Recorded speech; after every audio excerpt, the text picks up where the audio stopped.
Sit back, relax, and welcome to Reading Hours. Today's book is Between the World and Me by Ta-Nehisi Coates. Please let us know in the comments from where you are watching, or if there is a book you want us to summarize in future. In 2015, Ta-Nehisi Coates' Between the World and Me became a transformative work in American literature. A raw and unflinching letter from a father to his teenage son, confronting the realities of being Black in America. Written in the form of a heartfelt letter, Coates shares his reflections, his fears, and his beliefs about the world that his son must navigate. A world where systemic racism continues to shape the lives and futures of Black people. With this book, Coates embarks on a deeply personal exploration, combining memoir, history, and social critique to highlight the harsh truths about race, identity, and the legacy of slavery. At its core, Between the World and Me challenges the American dream, a myth that promises equality and freedom, but has, in reality, been built on the destruction and dehumanization of Black bodies. Coates' prose, often poetic and raw, dives into the history of Black struggle, from the impact of slavery to the present-day realities of police brutality and institutionalized racism. Through his experiences, Coates paints a picture of a world where Black people are constantly reminded of their vulnerability, and where every interaction carries the potential for violence, whether physical, emotional, or psychological. The significance of the book cannot be overstated. Coates' narrative is more than just a personal account. It is a broader social commentary on the state of racial inequality in America. It forces readers to face uncomfortable truths about the nation's history and present, without offering simple answers or false hopes. Coates speaks directly to his son, teaching him the painful truths about the fragility of the Black body, the disillusionment with American ideals, and the urgent need for a more honest understanding of race in America. This book resonated deeply with many readers, becoming a catalyst for national conversations about race, identity, and justice. It was celebrated not only for its literary merit, but also for its courage in addressing a topic that has long been silenced in mainstream discourse. It won several prestigious awards and was named one of the best books of 2015 by numerous publications. However, Between the World and Me has also sparked controversy. Some critics argue that Coates' depiction of America and its racial dynamics is too bleak or even fatalistic, while others argue that his critique of the American dream offers little hope or possibility for change. Despite these debates, the book's impact has been undeniable, shaping how many understand the complexities of race in America today. Now, as we begin this 10-part summary of Between the World and Me, we will delve into Coates' powerful prose and the lessons he shares with his son, and, by extension, with all of us. Each part will explore different aspects of Coates' narrative, breaking down his reflections, insights, and challenges, and examining how they relate to broader social issues. Our journey through Coates' words will reveal not only his personal journey, but also the universal truths that continue to resonate in today's world. Between the World and Me opens with a deeply personal letter from Ta-Nehisi Coates to his son, Samori. The letter, though addressed to his son, is in many ways a letter to all Black people in America, to those who must navigate a world fraught with racism, violence, and the ever-present reminder of their fragility. Coates does not sugarcoat the harsh realities of life in America for Black people. Instead, he lays bare the truth about what it means to live in a body that is constantly at risk. Coates begins by sharing his own experiences growing up in Baltimore, where he learned early on the precariousness of Black life. The city itself becomes a character in the narrative, one that has shaped Coates's understanding of the world and its dangers. He reflects on his childhood, recalling the lessons his parents instilled in him about the need for vigilance and the necessity of understanding the threats that lurk in the world. These lessons were not about race in the conventional sense, but about the deep and pervasive fear that accompanies being Black in America. He speaks of his mother's warnings and his father's stoic resilience, both of which shaped his sense of survival. His parents, particularly his mother, had a fierce determination to protect him, to make sure he understood that the world could be a hostile place. They taught him not just to be cautious, but to understand that his body, as a Black body, was vulnerable to violence in ways that other bodies were not. The tension between the safety his parents tried to create within the confines of their home and the danger that existed outside is palpable throughout the letter. One of the key themes that Coates introduces in this part of the letter is the concept of the Black body. He speaks of his body as something that is constantly at risk, subject to violence, judgment, and dehumanization. This idea is central to Coates's worldview, and it's a concept he returns to throughout the book. The Black body is not just a physical entity, but a symbol of the legacy of slavery, of centuries of oppression, and of the ongoing struggle for survival in a world that views it with suspicion and disdain. Coates does not shy away from addressing the violence that has been historically visited upon Black bodies. He reflects on the images of Black men and women being brutalized by police officers, lynched by mobs, and dehumanized by the structures of power in America. He connects this violence not just to contemporary events, but to the long history of Black suffering, from slavery to the civil rights movement to the present day. Coates's account is not just about the violence of the past, but the ongoing violence that continues to haunt Black communities. He also introduces the idea of the American dream, which he views as a myth built on the suffering of Black people. The dream promises freedom, opportunity, and equality. Yet it is a dream that has consistently excluded Black people from its promises.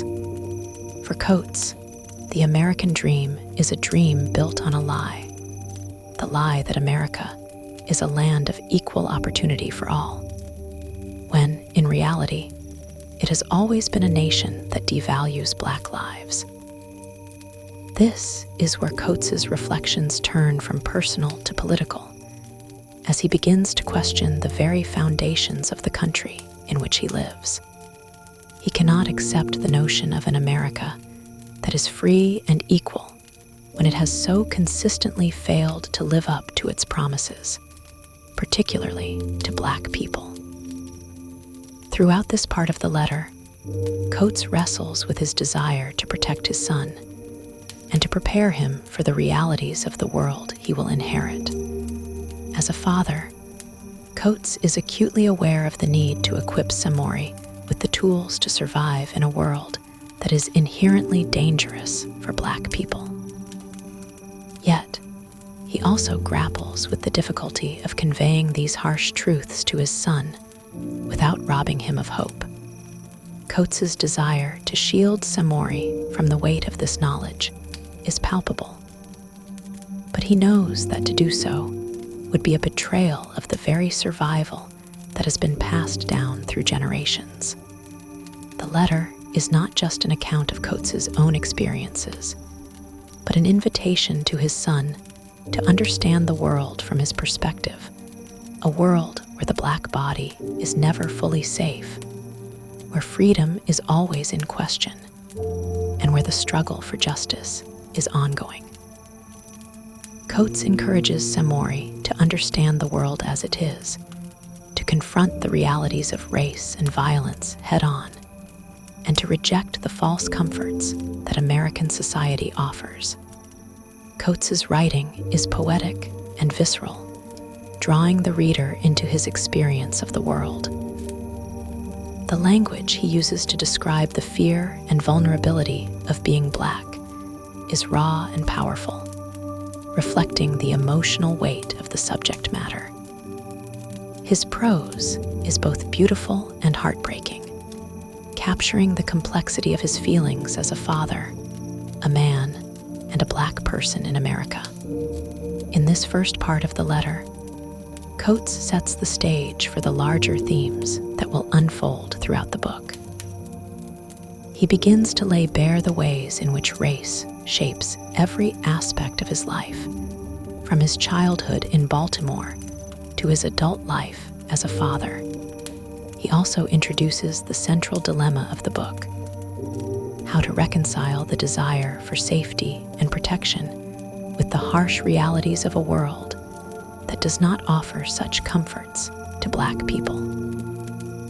The letter is not just an exploration of Coates's personal experience, but an invitation to reflect on the larger societal forces that shape the lives of Black Americans. It is an invitation to confront the uncomfortable truths about race and power, to understand that the history of slavery and segregation is not something relegated to the past, but a reality that continues to shape the present. Coates challenges his son, and by extension, his readers, to confront this reality and to live with the knowledge that the struggle for justice is far from over. In this letter, Coates is not just offering his son advice, but passing on the lessons he has learned in a world that has never fully embraced him or his people.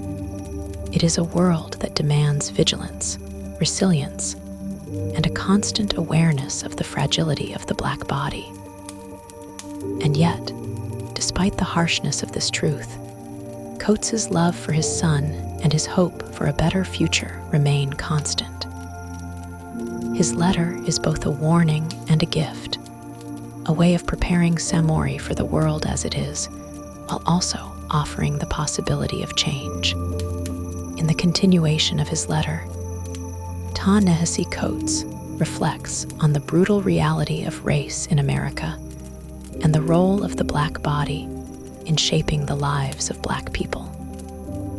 He delves deeper into the complex history of racial oppression and the impact it has had not just on individual lives, but on the collective consciousness of Black Americans. Coates's examination of race is not just theoretical, it is a lived experience, one that is deeply ingrained in the fabric of everyday life. He begins by exploring the meaning of race, something that has been artificially constructed to justify the subjugation of Black people. Coates confronts the idea that race is not an inherent biological characteristic, but a social construct designed to maintain power and privilege.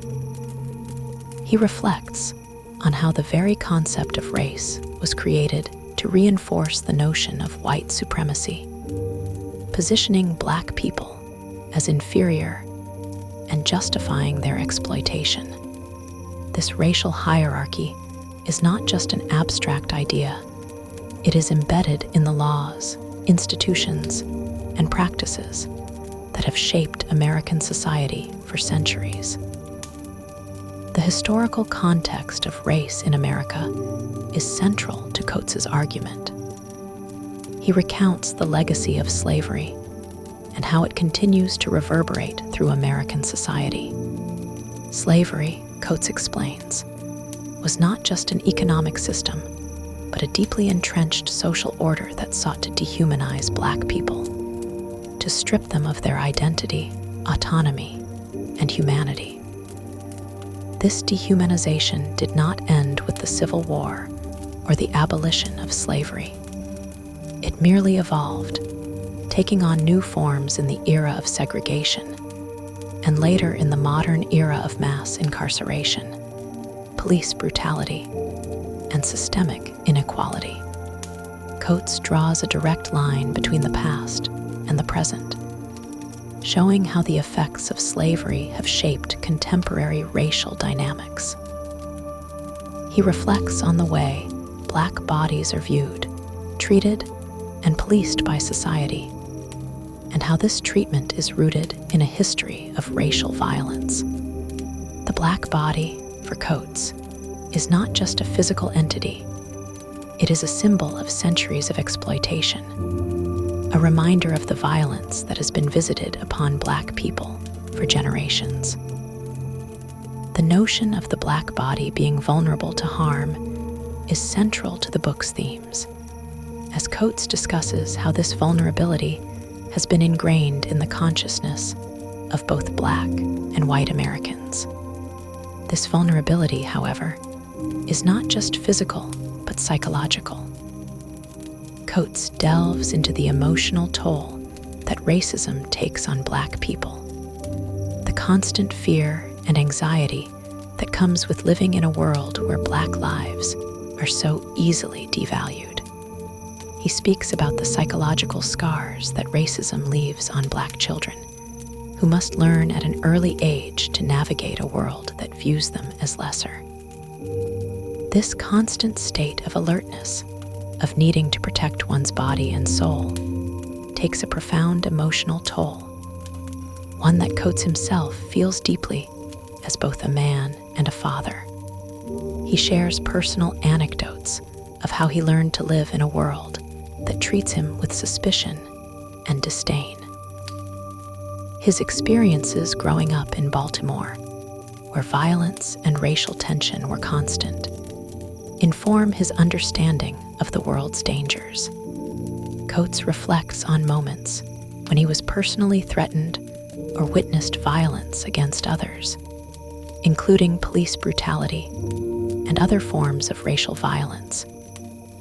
He also recounts how these experiences shaped his relationship with his son, Samori. Coates expresses the deep sorrow of knowing that Samori will one day have to confront these same realities, that his son's body will be just as vulnerable as Coates's own has been. The central tension in Coates's letter is the struggle to protect Samori from the harsh truths of the world without robbing him of his humanity. Coates wants his son to understand the world as it truly is, without the illusions that American society often peddles.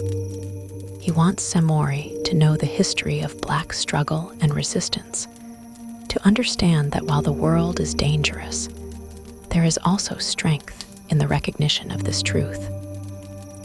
But Coates also understands that this knowledge is a heavy burden, one that he wishes he could shield his son from.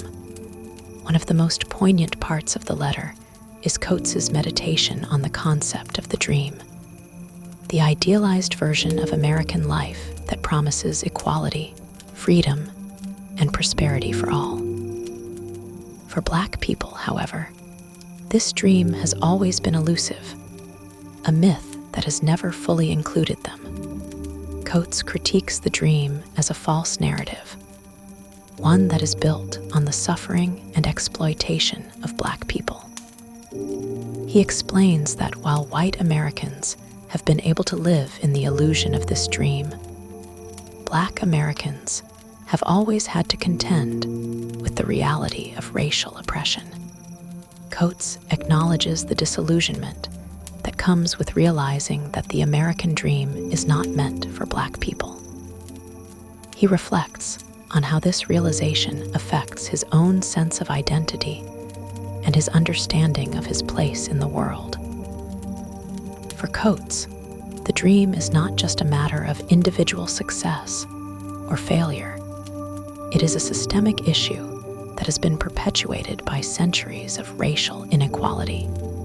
The dream, as it exists, is inherently tied to the subjugation of Black people, and it is impossible to separate the two. Despite the weight of these revelations, Coates also speaks of the resilience and resistance that has emerged in response to the violence and oppression. He emphasizes the importance of understanding the history of Black struggle, from slavery to the civil rights movement to the present-day fight for justice. He speaks of the need for Black people to confront the reality of their vulnerability, but also to understand that they are not powerless in the face of this reality. The struggle for justice, Coates argues, is not a futile one. It is a fight that must be carried on, even in the face of overwhelming odds.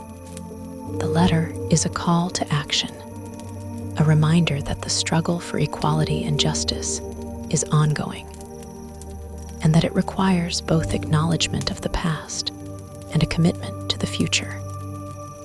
Coates urges Samori to understand the importance of this struggle, to never forget the legacy of those who came before him, and to continue the fight for a world where Black bodies are not vulnerable to violence and exploitation. As the letter continues, Coates's reflections become even more personal.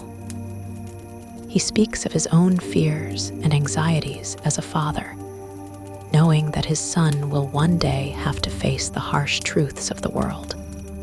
But he also speaks of his deep love for Samori and his hope that, despite everything, his son will find a way to navigate the complexities of life as a Black person in America. This balance between fear and hope, between the harshness of reality and the possibility of change, is what makes Coates's letter so powerful. It is a testament to the strength of the human spirit and a reminder that, even in the face of overwhelming adversity, there is still the potential for resistance and change. In the next part of his letter to his son, Ta-Nehisi Coates delves deeper into the theme of history, specifically the unflinching need to confront the history of racial oppression that has shaped not just the Black experience in America, but the very foundations of the nation itself. For Coates, understanding the weight of history is crucial, not just for Black people, but for everyone. He stresses that the painful truths of the past must be acknowledged, for only then can we begin to understand the present condition of Black Americans and the continued subjugation they face in contemporary society. Coates begins by reflecting on the concept of history as an inheritance, something that is passed down from generation to generation. However, this inheritance is not merely academic, it is lived. The history of slavery, segregation, and racial violence is not a distant, abstract event in Coates's view. It is something that remains alive, woven into the fabric of the present day. He uses the example of his own father, who, like many Black men of his generation, carried the scars of this history. Coates writes about how his father's experiences with racism and violence shaped his worldview, and in turn, shaped Coates's own understanding of the world. This generational transmission of pain and resilience is part of the inherited legacy of Black people in America, a legacy of both trauma and survival. But Coates is also clear in his message that understanding history is not a matter of simply remembering the past. It is about acknowledging how the past continues to haunt the present. He speaks candidly about how the violence and degradation that Black people faced during the era of slavery did not end with the Emancipation Proclamation. Instead, slavery's legacy was embedded in the laws and policies that followed segregation, the criminal justice system, and the economic structures that systematically marginalized Black people. These institutions were designed not just to keep Black people in physical bondage, but to ensure that they would remain subordinated in every aspect of life, from employment to education, from housing to healthcare. Coates emphasizes that these systems of oppression were not random or incidental. They were deliberately constructed, and their effects are still felt today. The historical context Coates provides is not merely a recounting of events, but an emotional exploration of what it means to inherit a history that was built upon violence and injustice. He writes about how this legacy affects Black children, including his own son, and the weight it places on them as they navigate a world that still sees them as less than fully human. Coates writes with a sense of urgency, urging his son to understand that the very ground they walk on is tainted by the blood of ancestors who suffered unspeakable cruelty. This is not a metaphorical blood. It is literal, embedded in the soil of the land. For Coates, this is a sobering truth that can never be ignored or forgotten. Coates then reflects on the idea of Black people's bodies, which he has previously touched on, but now expands in a way that underscores their vulnerability within American society. He argues that the Black body has been a battleground throughout American history, from slavery to present-day police violence. The body of the Black man or woman, Coates points out, is both the symbol of subjugation and the site of resistance. It is a paradoxical space, caught between the forces of violence that seek to destroy it and the strength it draws from surviving those forces. He speaks with a sense of personal connection to this idea, recalling how, as a young man, he came to understand his own body as something that could be taken away from him at any moment. This understanding was not theoretical. It was something Coates lived with every day.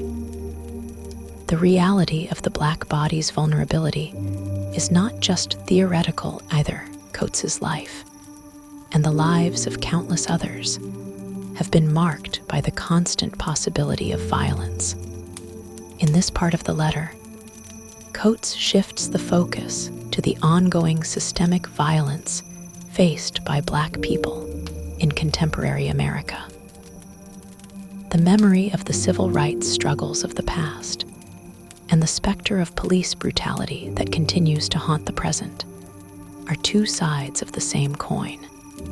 Coates writes poignantly about the way Black people are still regularly dehumanized in this country. Their lives often treated as disposable, their bodies seen as targets. He speaks of the endless cycle of violence and oppression that has become normalized, and how this sense of perpetual danger is something that Black people must navigate on a daily basis. Coates does not shy away from the harshness of his observations, but he also stresses that Black people are not passive victims. While the Black body has been a target of violent oppression, it has also been a site of immense resistance and survival. The fight to affirm one's humanity, to assert one's worth in a world that constantly denies it, is at the core of Black existence in America. This resistance is not always loud or visible, but it is constant. Coates writes about the ways in which Black people have, for generations, fought back against the forces of oppression, not just in overt acts of protest, but in small, daily acts of dignity and survival. The discussion of history also leads Coates to reflect on the power of education, both formal and informal, in shaping his own understanding of the world. He speaks about the role of intellectuals, writers, and artists in illuminating the Black experience, and in creating spaces for Black people to share their stories. Coates acknowledges the importance of education in shaping how we view history and identity. But he also recognizes that knowledge alone cannot undo the harm caused by centuries of violence. The work of confronting history, for Coates, is not about achieving some kind of intellectual enlightenment. It is about taking action, about confronting the reality of the Black experience and fighting for change. Coates writes not just as a father, but as someone who feels a profound responsibility to pass on this understanding of history to his son. His letter is a call to action, urging Samori to see the world as it truly is, not through the lens of myths or comforting illusions, but through a raw and unflinching understanding of the violence and struggles that have shaped it. This knowledge, Coates believes, is not a burden but a tool that will allow his son to navigate the world with eyes wide open, to understand the forces that shape his existence, and to ultimately find a way to live with dignity in a world that seeks to strip him of it. In this section of the letter, Coates is not merely recounting events of the past. He is laying bare the lived reality of what it means to be Black in America. He is urging his son to confront the pain and trauma of history, not as a passive observer, but as an active participant in the ongoing struggle for justice and equality. The truth of this history, Coates argues, is not something to fear or shy away from. It is something to confront with courage, for only through that confrontation can real change ever come. In the next segment of his powerful letter to his son, Ta-Nehisi Coates delves into the concept of the dream, a recurring theme in Between the World and Me. This dream is not the kind of aspirational dream that one might associate with hope or ambition. Instead, it is a dream rooted in the foundational lies that America has told itself, lies about freedom, equality, and the inherent goodness of its institutions. Coates describes this dream as a seductive and dangerous illusion, one that has served as the justification for the systematic oppression of Black people for centuries. Coates begins by describing the way in which the dream functions as a kind of collective myth, one that is perpetuated not just through overt racism or violence, but through the very fabric of American society. The dream, in this sense, is a narrative that white America tells itself to maintain a sense of superiority and security. It is a myth of innocence and purity, of a nation that was founded on noble ideals of freedom and justice. However, Coates makes it clear that these ideals were built on the backs of Black slaves, Native Americans, and other marginalized groups whose suffering has been erased or minimized in mainstream historical accounts. The dream, as Coates describes it, is built on the violent erasure of these histories, and it allows white America to avoid confronting the trauma and injustice that is its true legacy. For Coates, the dream is a dangerous force because it functions as a way to anesthetize the American conscience, making it possible for white people to live in denial of the reality that Black people experience on a daily basis. The dream is a mechanism of self-deception, one that allows white Americans to ignore the ways in which they continue to benefit from systems of racial oppression. It is a myth that keeps them blind to the violence and inequities that Black people face, both historically and in the present moment. One of the key components of this dream, Coates argues, is the notion of the American exceptionalism, the idea that America is somehow unique in its commitment to freedom and democracy. This myth, Coates writes, is one of the primary ways in which the United States justifies its actions, both domestically and on the world stage. It is a myth that allows America to believe that its democratic ideals are above reproach, that its history is one of constant progress, and that it is the beacon of freedom for the rest of the world.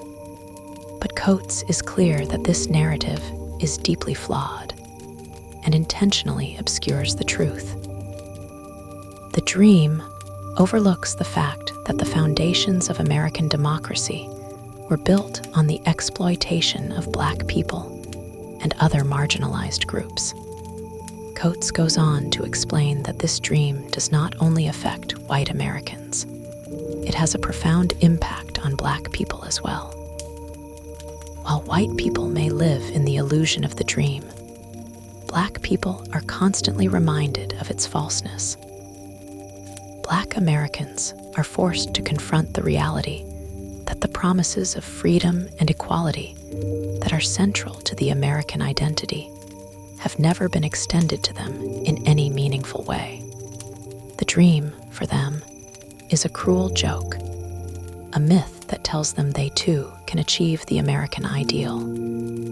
But that has never made space for them to truly thrive within it. Throughout his letter, Coates consistently challenges the idea that Black people should aspire to the same American dream that white people do. For him, the dream is not one that is worth pursuing, for it is built on the denial of Black humanity. Instead, Coates urges his son to reject the notion that his worth is tied to the same false ideals that have caused so much harm to Black people. He advises his son to understand that his worth cannot be measured by the standards set by a society that has historically devalued Black lives. This rejection of the dream is not an act of resignation or bitterness, but an act of self-preservation, a way to protect oneself from the corrosive effects of internalizing the lies of American exceptionalism. In describing the dream, Coates also paints a vivid portrait of what it looks like when it is threatened. He recounts incidents where the dream has been shattered for Black individuals, often through violence or the denial of basic human rights. These incidents, Coates explains, are not isolated or accidental. They are part of a larger pattern of racial injustice that has persisted throughout American history. The dream, as Coates sees it, is fragile, and when it is confronted with the truth of Black suffering, it breaks down. This is why, in Coates's view, white America often reacts with anger or disbelief when confronted with the reality of racism.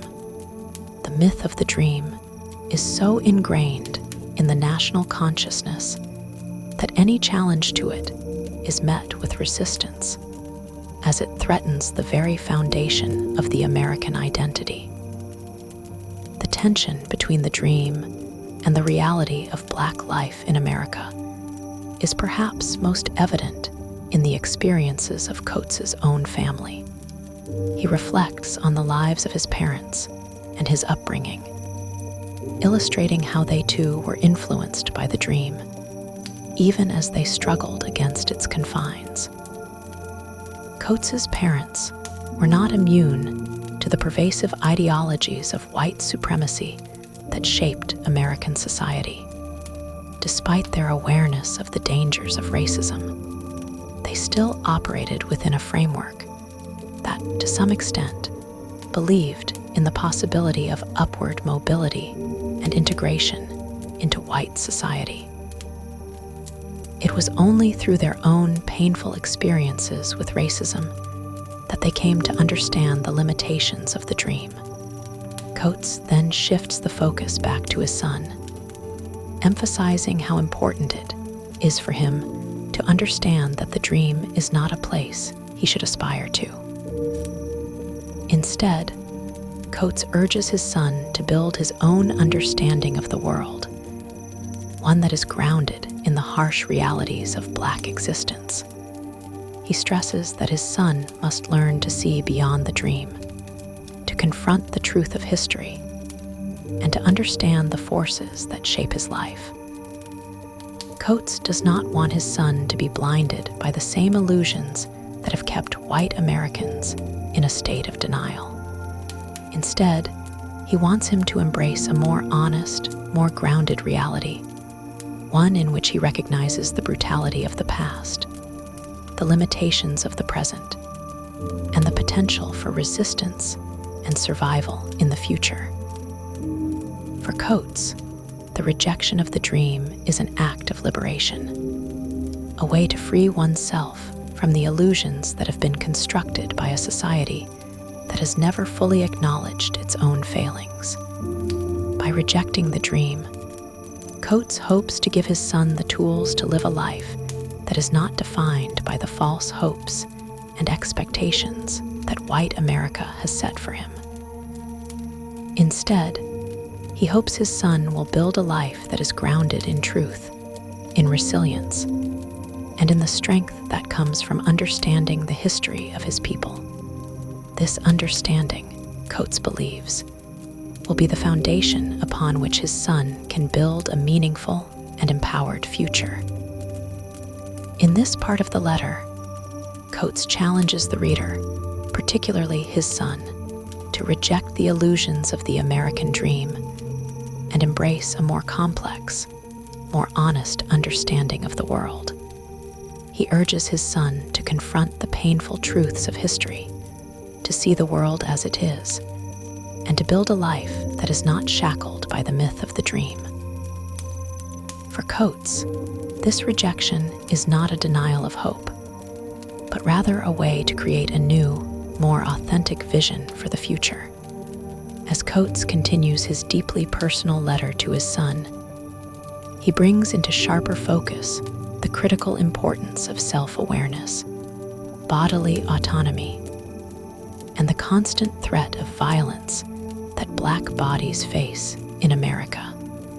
The letter turns to the subject of the physicality of race, the fact that, for Black people, the body itself is the battleground upon which racism is enacted. Coates explores the profound impact of historical violence against Black people and how it has shaped his son's existence in the modern world. Coates begins this section by reflecting on the concept of the body as a site of both trauma and resistance. He describes how Black bodies have been historically objectified, commodified, and violated. From slavery to the present day, Black people's bodies have been subject to systematic dehumanization, whether through physical violence, police brutality, or the subtle, insidious forms of oppression that permeate daily life. Coates highlights the consistent reality that Black bodies are constantly under threat, whether in the form of a police officer's hand on a Black teenager's back, the structural violence embedded in economic disparities, or the constant threat of being harmed or killed without reason. This idea of the body as vulnerable and violated is central to Coates's narrative.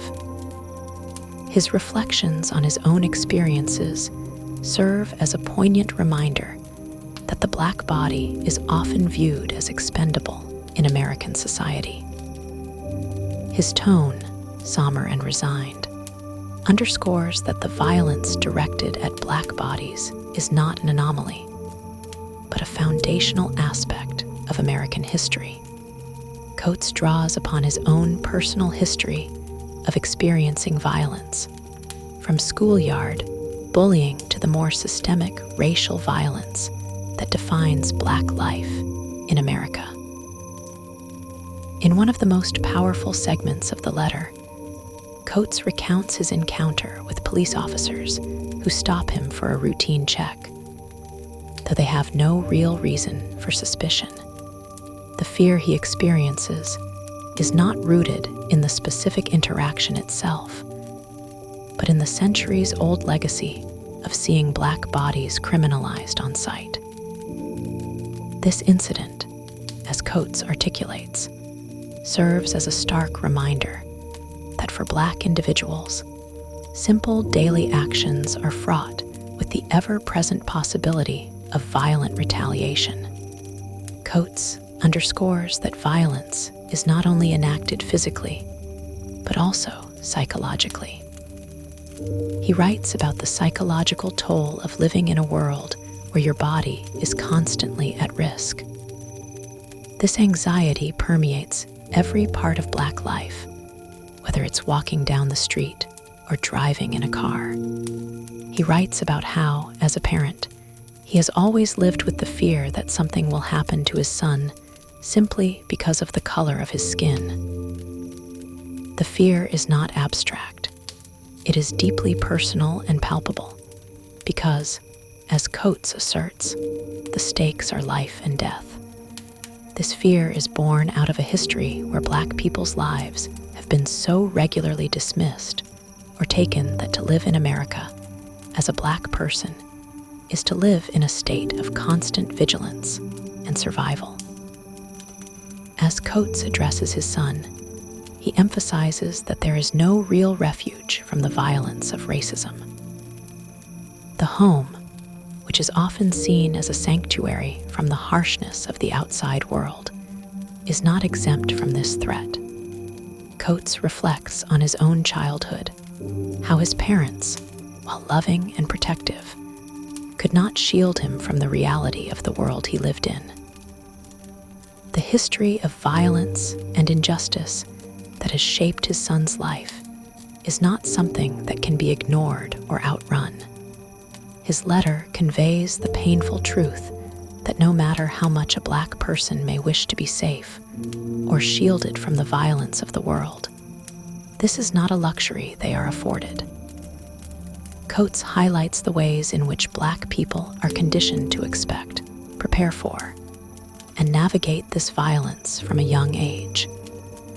This survival instinct, while necessary, is also deeply damaging. It forces Black individuals to carry an emotional and mental burden that others, particularly white Americans, are not required to bear. Throughout this section, Coates urges his son to understand that he must take responsibility for his own body. He stresses the need for self-awareness and physical presence in the world, not as an act of submission, but as an assertion of agency in a society that seeks to diminish or erase Black bodies. In doing so, Coates imparts an essential lesson. The recognition of one's body and its vulnerability does not lead to passivity, but to empowerment. Understanding the reality of the danger posed to Black bodies can, in fact, lead to greater strength. Coates emphasizes that it is essential for his son to understand the way that racialized violence operates, so that he can navigate a world where his physical existence is so often devalued. But Coates also reminds him that survival in such a world does not mean accepting the status quo or living in fear, but rather being aware of it and maintaining the inner strength to persist in the face of it. An essential aspect of Coates's message is that survival does not mean submission. He rejects the idea of conforming to white societal standards in an attempt to gain acceptance or safety. He warns his son against internalizing the lies of American society that tell Black people they must prove their worthiness or assimilate in order to survive. Coates asserts that these lies only serve to reinforce the power dynamics that keep Black people subjugated. Instead, he he urges his son to reject those norms and to live authentically, with pride in his identity as a Black person. He stresses the importance of maintaining an awareness of one's own worth, despite a society that continually works to dehumanize and marginalize Black individuals.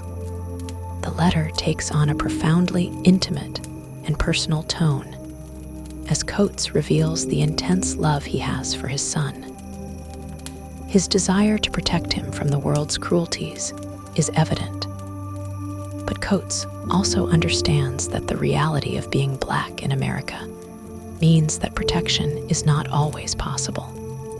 While the love and care of his parents provided Coates with a sense of grounding and support, he knows that, like his own childhood, his son's life will be shaped by the world outside their home, by a society that views Blackness as a threat.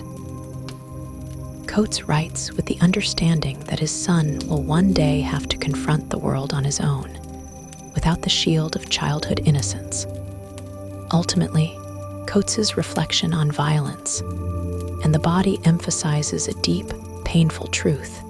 In America, the Black body is a constant target. No matter how successful, educated, or well-loved a person might be, the threat of violence is never far away. The letter speaks to the heart of what it means to live as a Black person in America.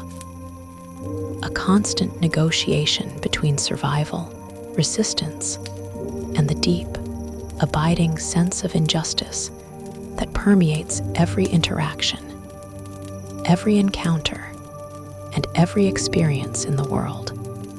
Through this reflection, Coates does not seek to make his son afraid or to deny him hope, but instead, he seeks to arm him with the knowledge and the strength to live fully within a world that has historically sought to diminish him. In this section of the letter, Coates further delves into the complex and painful relationship between Black people and the American dream. He underscores how the history of systemic oppression has made it virtually impossible for Black individuals to access the same privileges and opportunities that are often seen as the bedrock of American success.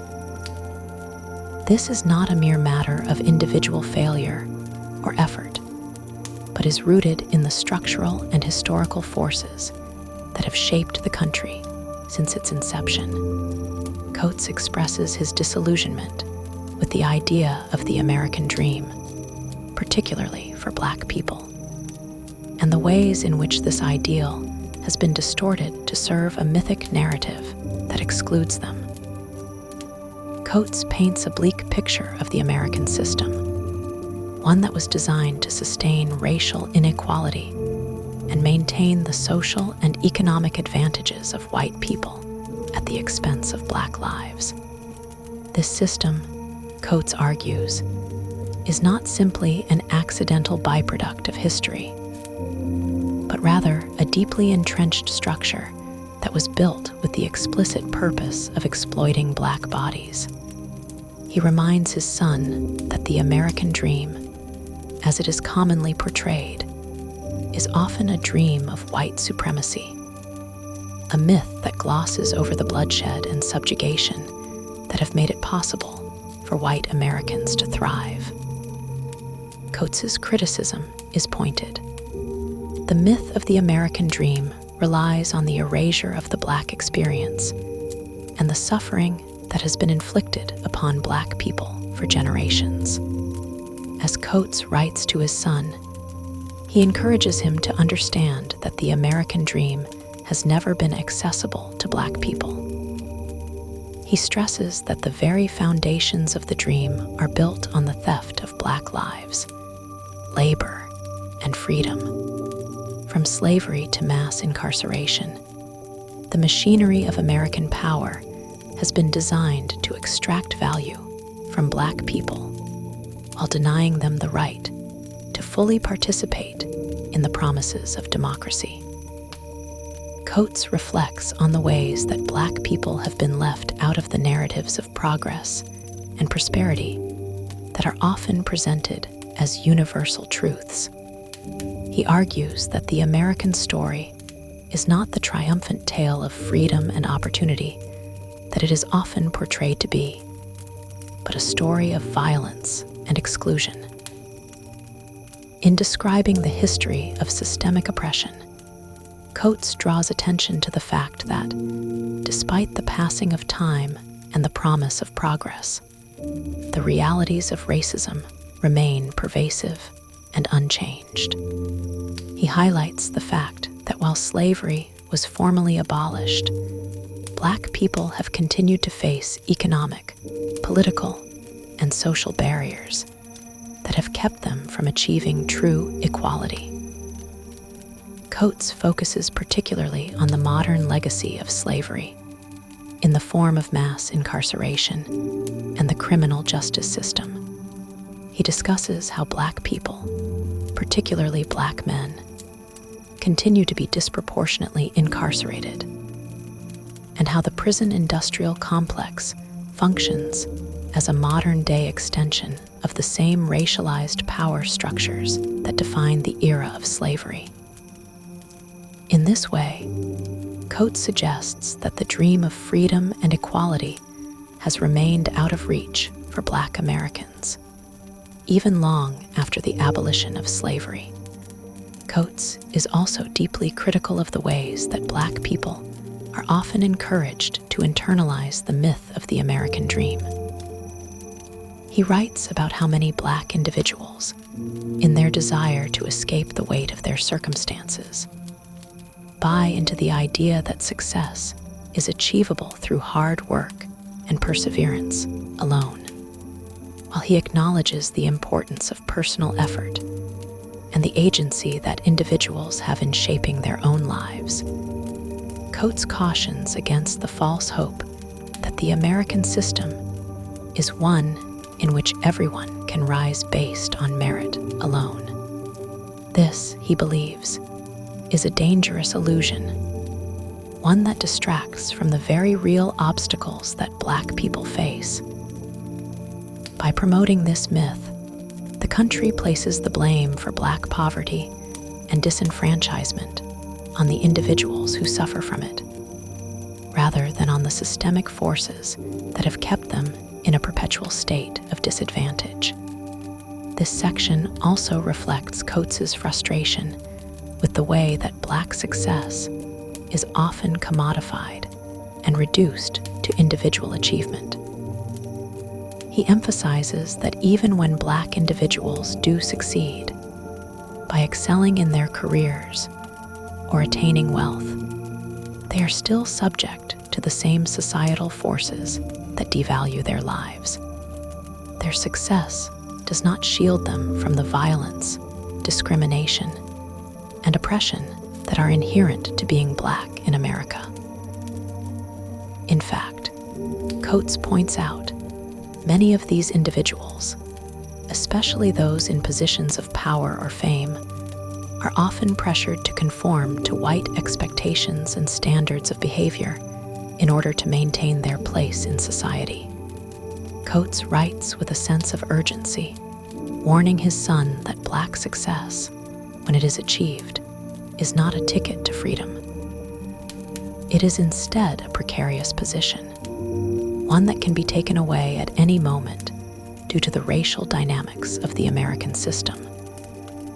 The letter continues to draw a parallel between the struggles faced by Black individuals and the historical erasure of their contributions to the country.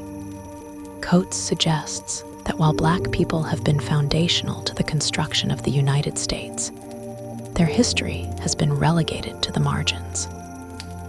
From the era of slavery, where Black people were considered property, to the present day, Black voices and stories have been systematically excluded from mainstream narratives. In this way, Coates argues, the American dream is not only unattainable, but also inherently violent. because it erases the contributions and struggles of Black Americans, while elevating the experiences of white people as the normative standard. This section is both a reflection on the failure of the American system to deliver on its promises and a critique of the myths that underpin it. Coates doesn't shy away from the harsh reality that the American dream has always been a dream for some and a nightmare for others. His letter is a call for his son to reject the false hope that the dream offers and to see the world for what it truly is, a place where power and privilege are not equally distributed, where Black bodies are still under threat, and where the system of oppression continues to thrive. While this message is undoubtedly sobering, Coates's goal is not to discourage his son, but to help him navigate a world that demands survival in the face of systemic injustice. He insists that the real work lies in confronting the lie of the American dream head-on, understanding its origins, and rejecting it as a means of measuring success. Instead, he encourages his son to find his own path, one that is grounded in truth, persistence, and an unflinching awareness of the world around him. In this section, Coates deepens his exploration of the relationship between Black identity and the broader American experience. He reflects on how the systems of oppression in America are not only external forces acting on the Black body, but also have deeply personal and psychological consequences. These structures impact how Black people view themselves and the world around them, shaping their interactions, their sense of belonging, and even their very self-worth. Coates speaks to his son, explaining that this internalized sense of inferiority is not a natural state, but a result of the continuous assault on Black lives that has been perpetuated for centuries. He takes great care to explain that the weight of history is not something that can be easily shrugged off, even by those who manage to navigate the harshest aspects of society.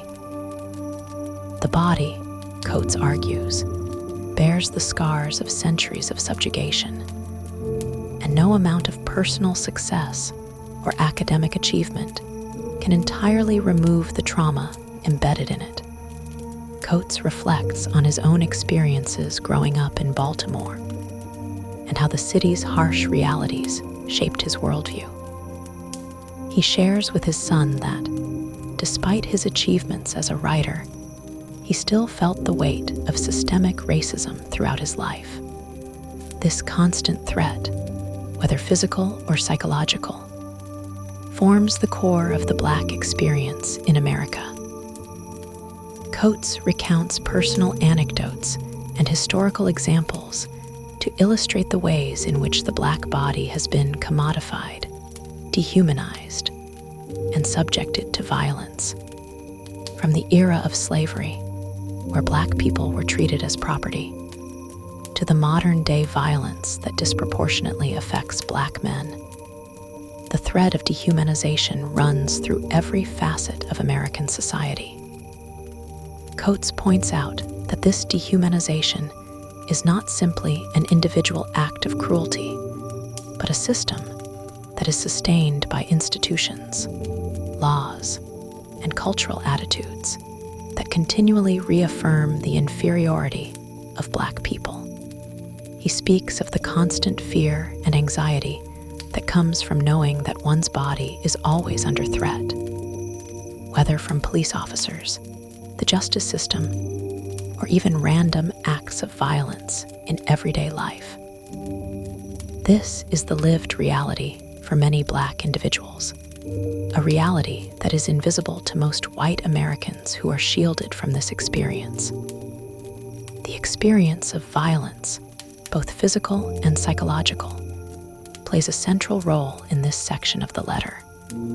Coates speaks directly to his son about the fear of being targeted simply because of the color of his skin. He expresses his deep sorrow that his son, like every Black person in America, will have to navigate a world where he could be a victim of violence at any moment. Coates writes about the images and stories that come out of the Black community, from news coverage of police brutality to the grief that parents feel when they lose a child to violence.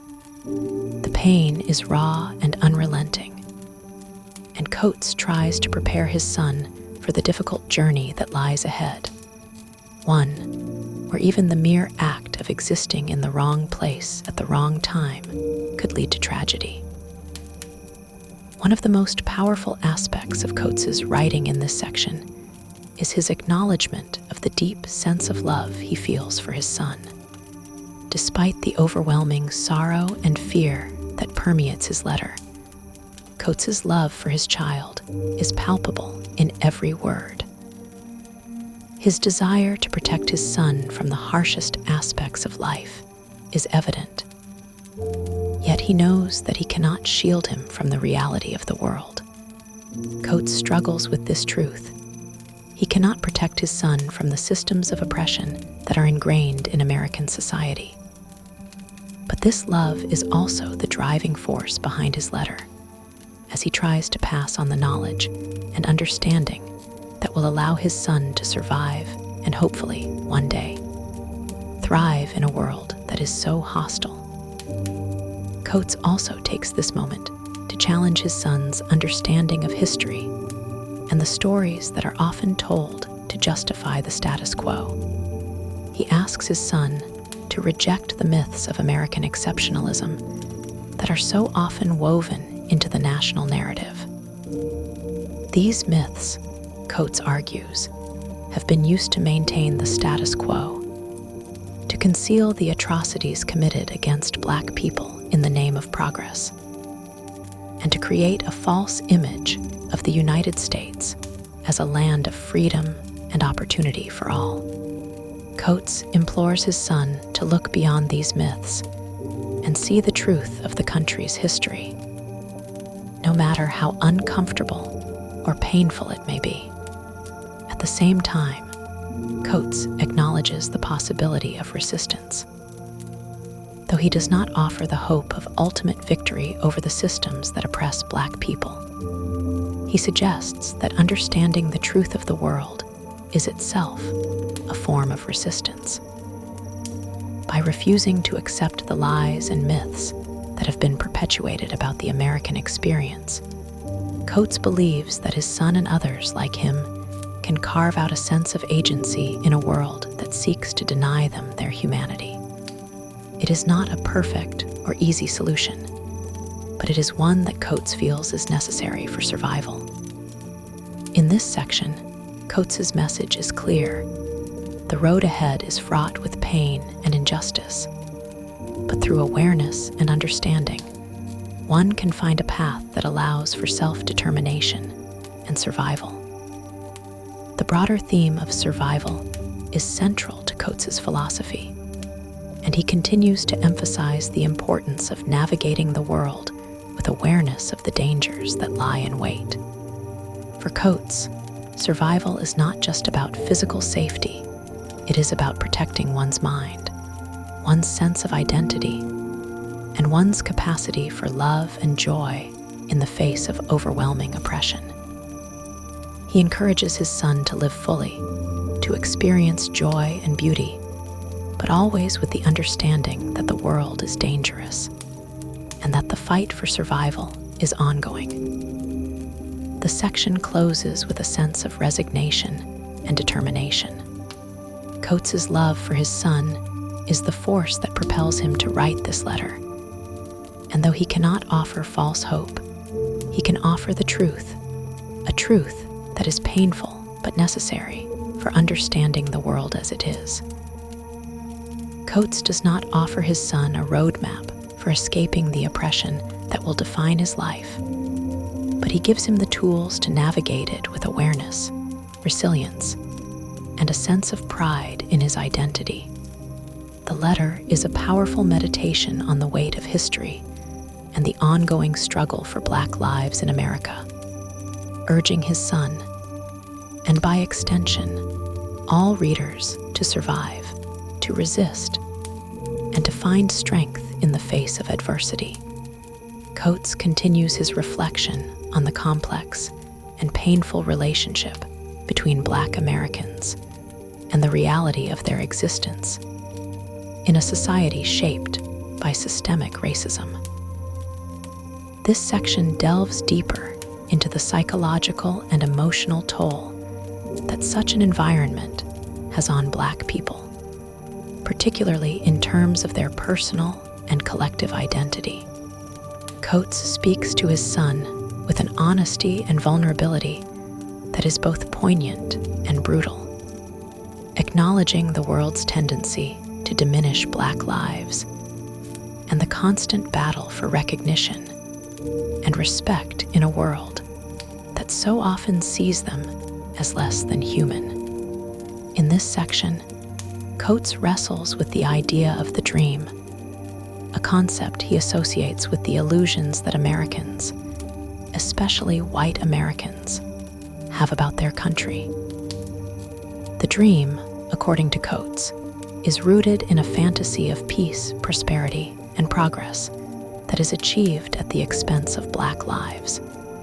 He argues that this dream is not just a personal aspiration, but a broader societal framework that has allowed white Americans to live in relative safety and comfort, while perpetuating violence and injustice against Black people.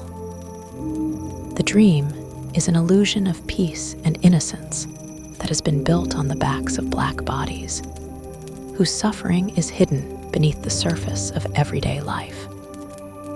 Coates talks about the contradictions inherent in this dream. While it promises opportunity and equality, the dream is, for Black people, built on a false narrative that ignores the brutal history of slavery, segregation, and ongoing racism that continues to shape the lived experiences of Black Americans. He makes it clear that this dream is not a reality that can be accessed by Black people, no matter how hard they try to assimilate into it.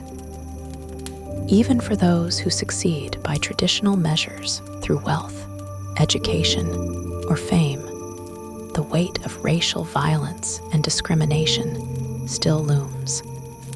Coates acknowledges that while some Black people might rise above the systemic barriers through individual effort, they remain vulnerable to the violence of the society around them, constantly at risk of being dehumanized or disregarded by the very institutions they are expected to trust. The illusion of safety, Coates argues, is particularly dangerous. It lulls white Americans into believing that the world is fair and that justice is something to be expected. Yet, for Black Americans, there is no such certainty. Coates recounts his own experiences growing up and the ways in which his physical body was always at risk. He describes how the streets of his hometown were fraught with danger, how the mere act of existing as a Black person made him a target for police, for violence, and for the systemic forces that always kept Black people on the margins of society. This ever-present danger was something he could never forget. Even when his academic achievements or writing success seemed to suggest he had made it in the world, Coates speaks to his son about how he must understand that safety is an illusion, and that to survive, one must be constantly aware of the precariousness of Black existence in America. The idea of being constantly under surveillance, whether by police or the public, is another theme that Coates brings into focus. He speaks about the fear that Black people live with on a daily basis, the fear that even mundane actions can be misinterpreted as threatening. This fear is not an abstract concept, but something that is ingrained in the collective psyche of Black people, a form of trauma that has been passed down from generation to generation. Coates urges his son to understand that Black bodies are often seen as dangerous, even when they are not. This perception is not the result of individual bias, but is embedded in the structures of society, constantly reinforced by media representations, political rhetoric, and the very laws that are supposed to protect citizens. As Coates turns his focus to the broader landscape of Black existence, he introduces the concept of resilience. Despite the systemic violence and degradation, he emphasizes the importance of maintaining a sense of pride in one's identity and history. He challenges the notion that Black people should conform to the values and ideals of a system that has always worked against them. Instead, Coates encourages his son to find strength in his own identity, in his history, and in the collective experiences of Black people throughout time. There is power in recognizing the historical struggle that Black people have endured and continue to face, and this understanding can be a source of resistance to the forces that seek to dehumanize and oppress them. Coates also explores the theme of death, which looms large in his letter. Throughout his reflections, the fragility of Black life is underscored by the constant presence of violence, whether state-sanctioned or social. Coates's reflections on death are not simply about the literal loss of life, but about the cultural and spiritual death that occurs when Black people are stripped of their humanity, when they are made invisible or expendable by the very systems that claim to uphold justice. He speaks to his son about the realities of living in a world that continually denies Black people the right to live without fear. Death, in Coates's narrative, is not just a physical event, but a manifestation of the societal forces that render Black lives as disposable. This harsh reality is something that every Black person must come to terms with, but it is also a source of strength, a recognition that, despite the violence, one's humanity cannot be taken away. Through his reflections on death, Coates also examines the legacy of slavery. He challenges the myths that surround slavery, particularly the idea that it was a system that is now overcome. For Coates, slavery is not something that can be relegated to the past. It is a part of the present, a foundation on which the inequalities of American society are built. The violence that slavery perpetuated continues to reverberate through the generations, impacting the lives of Black people today. Coates's understanding of slavery is not confined to the historical period in which it occurred, but is instead seen as a defining element of the Black experience in America.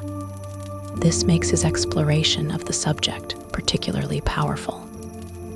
He forces his son to reckon with the reality that slavery's impact is still felt in the structures of power and inequality that continue to dominate American society.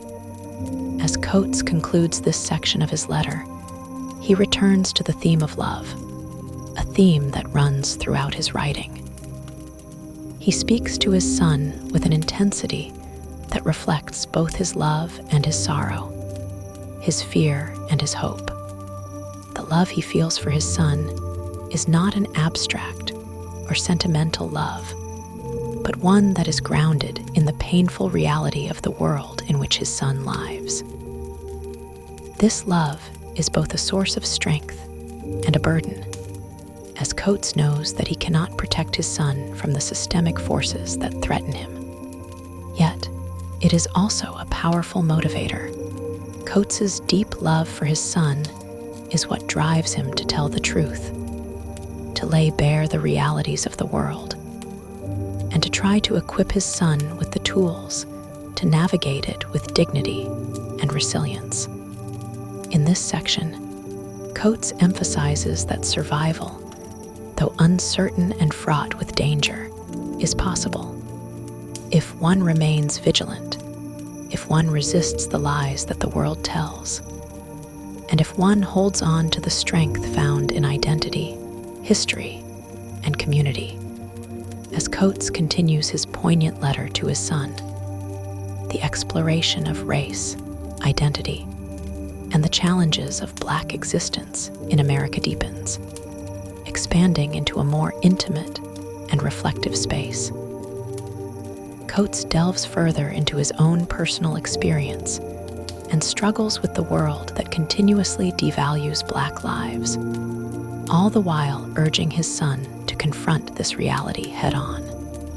He urges his son to develop an acute understanding of the world's cruelty, while also fostering a strong, resilient sense of self, a self that does not bend or break under the weight of societal pressures or racial injustice. This section of the letter embodies an emotional resonance that captures both the sorrow of Coates's reflections and his fierce determination to empower his son to rise above the forces that seek to diminish him. One of the themes that becomes even more pronounced in this part is the persistent tension between survival and self-expression. Coates emphasizes that to survive in a world built on racial inequality, Black people must be constantly vigilant, aware of the ways in which the world can reduce them to objects, to mere commodities. He notes how, throughout history, Black bodies have always been perceived as expendable, whether in the form of slavery, police brutality, or mass incarceration. Despite the significant progress that has been made in some areas, Coates points out that the system is still rigged to disadvantage Black people. The idea of survival, then, is not just about existing day to day, but about holding on to one's humanity in a world that actively seeks to strip it away. Coates doesn't sugarcoat this reality for his son. Rather, he acknowledges that the battle for survival is not a simple one, and that Black people are constantly forced to navigate a terrain that is hostile, unpredictable, and dangerous. For Coates, survival does not mean surrendering to the system. Instead, it is about resisting the status quo and maintaining an unyielding sense of self. He encourages his son to cultivate his own identity, grounded in history and a deep understanding of the Black experience. This becomes a form of resistance in itself, as it requires rejecting the false narratives that American society has tried to impose on Black people for centuries. He stresses the importance of knowing where you come from the struggles of ancestors, the pain of oppression, but also the enduring strength and pride that come from being part of a larger Black community that has faced unimaginable hardship and yet endured. Coates believes that understanding this history is essential in developing the strength necessary to confront the forces that seek to erase or marginalize Black identity. In this context, Coates presents a profound reflection on the idea of freedom. He points out that for Black people, freedom has often been defined by others, particularly white Americans, whose understanding of freedom often means the freedom to ignore or oppress those they deem less than human. True freedom, Coates argues, cannot exist until Black people are recognized as fully human, until their rights, their dignity, and their lives are treated with the same respect as those of their white counterparts. Freedom, then, is not simply a legal or political concept, but but something that must be achieved on a personal level through the reclamation of Black identity and the rejection of societal dehumanization. This section also contains a reflection on the complexity of race and identity in America. Coates challenges the notion of race as a social construct that has no basis in reality. He forces his son to confront the painful truth that, for all its supposed ideals, America is a society built on race, and that race is not simply a superficial label, but a system of power that shapes every aspect of one's life. The constructs of race and racism, Coates argues, are so deeply ingrained in American life that it is impossible to escape them. Race defines the opportunities available to individuals, the treatment they receive, and the ways in which they are viewed by others. For Black people, race is a reality that cannot be ignored or denied. And Coates emphasizes that part of surviving in this world means fully understanding the ways in which race intersects with power, privilege, and oppression. Throughout this section, Coates wrestles with the idea of hope. The reality of racial injustice and the constant danger that Black bodies face can leave one feeling hopeless, even powerless. Coates reflects on the ways that hope is often tied to the idea of change, that things will eventually get better, that justice will prevail, that progress is inevitable.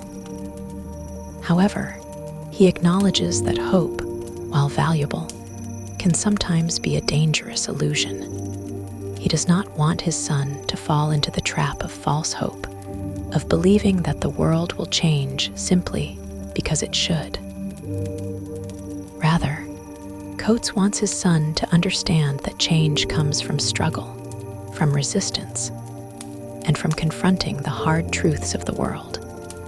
Hope is not a passive sentiment, but a call to action, a recognition that even though the odds may be stacked against you, you must keep fighting for what is right, for what is just, and for your own survival. Coates also addresses the emotional burden that comes with the knowledge of racial injustice. He speaks to his son about the toll that constantly living in a world that devalues you can have on one's spirit. He acknowledges the fear that Black parents, particularly fathers, live with every day, knowing that their children may be subject to violence or mistreatment simply because of the color of their skin. This fear, Coates explains, is not just a personal experience, but a collective one that has been passed down through generations. The emotional toll of this inherited trauma is immense. And Coates emphasizes that while it is important to acknowledge this pain, it is equally important to find ways to channel it into strength, into resilience, into resistance. The letter becomes more personal in this section, as Coates discusses the ways that the brutality of systemic racism has shaped his own life and the lives of those he loves. He reflects on his own childhood, the people who shaped him, and the ways that he came to understand the world around him. He shares moments of beauty and joy that have been intertwined with the pain of growing up in a racially segregated society. These moments are fleeting, but they are significant. They remind Coates that even within a society that seeks to break him down, there are instances of human connection, of solidarity, of joy. This becomes another form of resistance, holding on to the moments of beauty in a world that is often defined by brutality. Coates closes this part of his letter with a reaffirmation of the importance of the self, of nurturing one's identity, of understanding one's history, and of embracing the strength that comes from knowing who you are. He speaks to his son with love and urgency, encouraging him to carry these lessons with him, to confront the challenges ahead with courage, and to never forget the power that lies within him, even in a world that tries to deny it. The letter, filled with wisdom, pain, and love, continues to offer a profound meditation on what it means to live as a Black person in America, navigating a world that is hostile, dangerous, and unforgiving, but also full of the possibilities for resistance, survival, and self-determination. In the final sections of Between the World and Me, Ta-Nehisi Coates circles back to the central themes of identity, history, and survival, weaving them together in a tapestry of understanding, reflection, and hope for the future. His letter, though filled with deep sorrow and pain, is not without a sense of urgency and empowerment, urging his son to step into a world that demands more than mere survival. Coates emphasizes the necessity of strength, intelligence, and awareness in navigating a world that continuously undermines Black lives. The conclusion of his letter is not simply an end, but a beginning, a call to arms for his son to live consciously and fully within the constraints of the world that exists, while simultaneously challenging it. Coates's reflections here are intensely personal, but remain deeply universal. The ideas he shares are meant not only for his son, but for every Black child growing up in America. A lesson to embrace their power and heritage, while recognizing the weight that history, race, and society place on their shoulders. While Coates spends much of the book grappling with the painful reality of being Black in a country that is entrenched in white supremacy, the final words of his letter bring us to the core of his message. Despite the constant threat of violence, despite the fact that Black bodies are too often disposable in the eyes of society, there is still an undeniable strength that comes from the collective spirit of the Black community. At the heart of Coates's message is the unflinching understanding that the world, as it stands, is never going to offer Black people the same privileges and security as white people.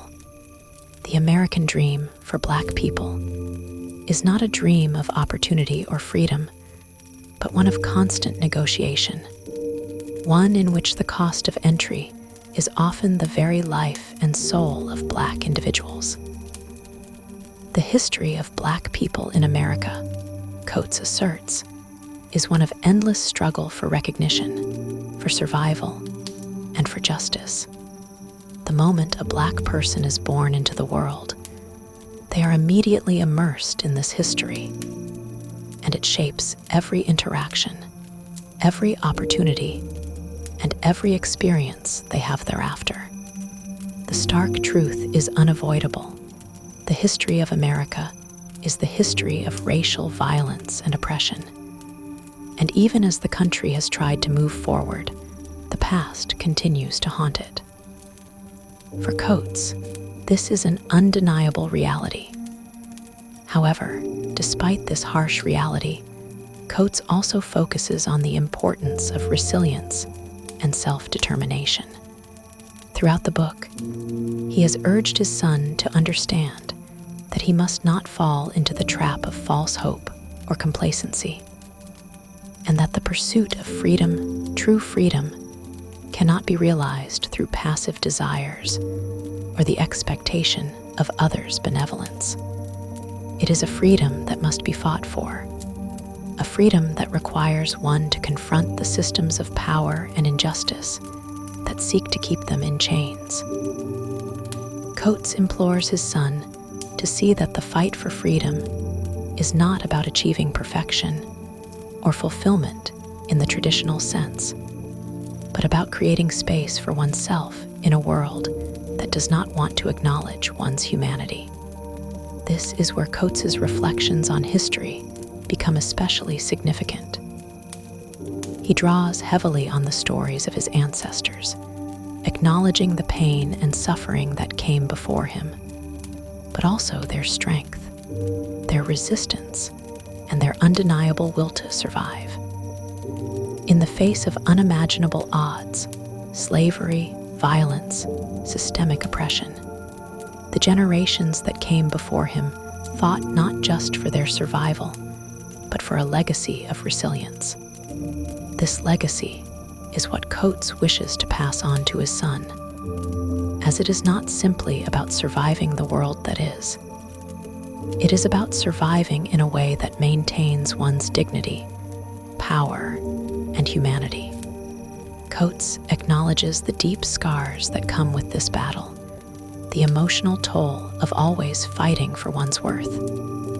But he makes it clear that this fight is not one that can be avoided. In fact, it is in embracing this fight that one can truly become free, or at least free from the illusion of freedom that America tries to sell. As Coates speaks to his son, he emphasizes the significance of the Black community in this ongoing struggle. The relationship between Black people, be it through shared histories, common experiences, or collective action, has been one of great strength. Coates encourages his son to take pride in that community, to find solidarity and support in it, and to understand that Black people are not merely victims of a system, but active participants in a history of resistance.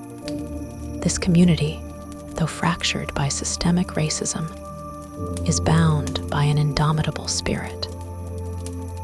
Through generations of hardship, the strength of the Black community continues to be a powerful force, one that cannot be easily broken or diminished by the society that seeks to dehumanize it. Coates's final words to his son are a deep plea for him to live fully in his own truth. He wants his son to understand that he is not only part of a lineage of Black people who have suffered, but also part of a lineage of Black people who have fought back. The key to surviving and thriving within this world is to live with the knowledge of one's heritage and to walk with strength and pride despite the forces that threaten to break you down. There is no sugarcoating the struggles, no pretending that the world will ever be fair. But in embracing his own power, in recognizing his history, and understanding the importance of his community, Coates's son will have the tools to create a life of meaning, agency, and resilience. The culmination of Coates's letter is not a call to mere survival. It is a call to action. It is a plea for his son to reject the comfort of ignorance and to reject the idea of a future that does not acknowledge the brutal realities of race. Coates's message is clear. There is no room for passivity in the fight for justice, and one must embrace the struggle head-on, knowing that the fight for freedom and equality is long, painful, and fraught with challenges. Yet, there is immense power in this fight, and it is in standing tall in the face of injustice that one can forge a path forward. Finally, Coates leaves his son with the powerful understanding that, in order to live fully, one must understand the truth of the world they live in. This truth, though uncomfortable, is liberating.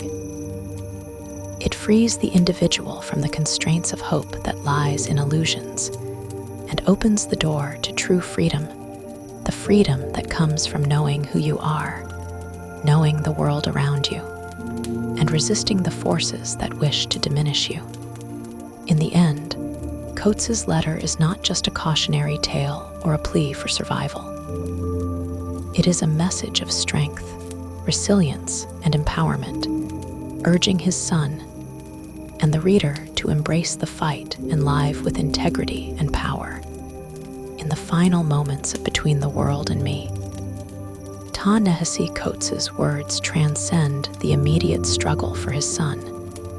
becoming a broader meditation on the experience of Black life in America and the urgency of acknowledging the complexities of history and identity. This powerful letter, woven with raw emotion and intellectual rigor, explores the deep-rooted scars of systemic racism while simultaneously reflecting on the resilience and power of Black people in their pursuit of survival and self-determination. Coates's insistence on the harsh realities of Black existence serves not only as a reflection on the present, but also as a challenge to the future. By rejecting the comfortable narratives of hope and idealism often associated with the American dream, Coates offers a clear-eyed view of the world, one that demands full awareness, honesty, and action. His call is not to live in despair, but to understand that liberation is not a passive act. It is one that requires conscious resistance against the forces that seek to suppress freedom, identity, and the humanity of Black people. Throughout the letter, Coates emphasizes the importance of community, both as a source of strength and as a foundation upon which to build resistance. For him, the Black community is not just a collective of individuals. It is a force, shaped by centuries of struggle and resilience. It is through this community that one can find solidarity, strength, and the ability to resist oppression. Coates's message to his son is a reminder that while the world may seek to isolate and fragment Black people, the power lies in recognizing their shared history and common struggle. In the conclusion, Coates encourages his son, and by extension, all of us, to find strength in the knowledge of our history, to walk through life fully aware of the forces at play, and to continue the fight for justice and equality. But it's not just about fighting for freedom in an abstract sense. It is about the daily, lived experience of making a life in a world that is constantly trying to deny you your humanity. It is about surviving with dignity, maintaining one's sense of self, and rejecting the false promises of a world that, for Black people, has never truly been fair.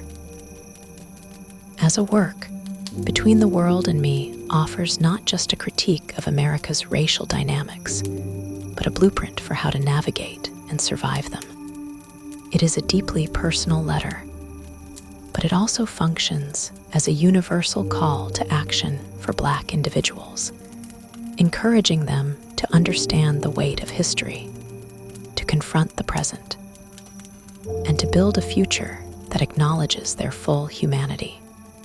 Coates's eloquence and vulnerability leave a profound impact, providing not only insight into the struggles faced by Black Americans, but also hope for the continued resilience of a community that refuses to be forgotten or silenced.